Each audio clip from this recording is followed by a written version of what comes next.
Welcome to Bible Storybook. Today we delve into one of the most controversial stories in the Bible, the story of Jephthah and his vow. Found in Judges chapter 11, this account forces us to confront unsettling questions about faith, sacrifice, and morality. Did Jephthah's actions truly align with God's will? Let's explore. Jephthah's life began with rejection. Born to a mighty warrior, but from an illegitimate union, he was cast out by his brothers. Disgraced, he fled to the land of Tob, where he became a leader of outcasts. Yet, in a twist of fate, the same people who had rejected him later begged for his help to defeat the Ammonites. Jephthah agreed, but made a vow to God before battle. "If you will give the Ammonites into my hands, whatever comes out of the door of my house to meet me when I return, in triumph, will be the Lord's, and I will sacrifice it as a burnt offering." It was a dangerous promise, one that would haunt him. Jephthah won the battle, but his return brought devastation.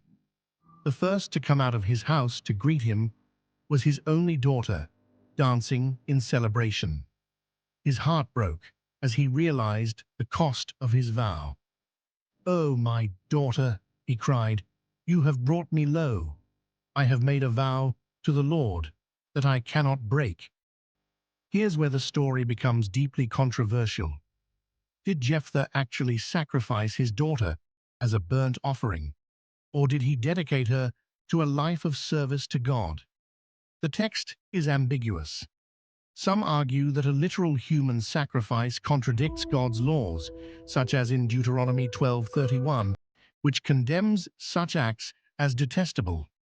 Others believe Jephthah, blinded by his sense of duty, went through with it, highlighting the danger of making rash vows without considering their consequences.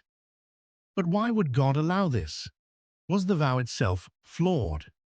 The Bible does not explicitly condemn Jephthah's actions, nor does it celebrate them. This silence raises profound questions. Should faith ever demand such extreme sacrifices? And did Jephthah misunderstand God's expectations, confusing cultural norms with divine will? Another layer of controversy lies in the fact that God had delivered the victory without needing Jephthah's vow.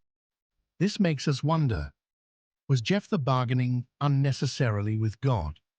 Could his tragic loss have been avoided if he had relied solely on faith instead of a desperate promise?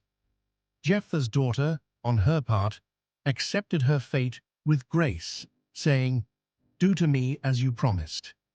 Her acceptance is often seen as a model of submission, but it also raises modern ethical concerns. Was her silence a true choice, or the result of living in a patriarchal society where she had no voice? This story challenges us. Can we reconcile the image of a loving God with the possibility of such a devastating sacrifice? How do we interpret a text that seems to leave room for both divine justice and human error? These questions don't have easy answers, but they invite us to wrestle with our faith and the complexities of Scripture. Thank you for joining me in unpacking this powerful and controversial story from the Bible. I'd love to hear your thoughts. Should Jephthah have kept his vow, or was there another way? Let's discuss in the comments.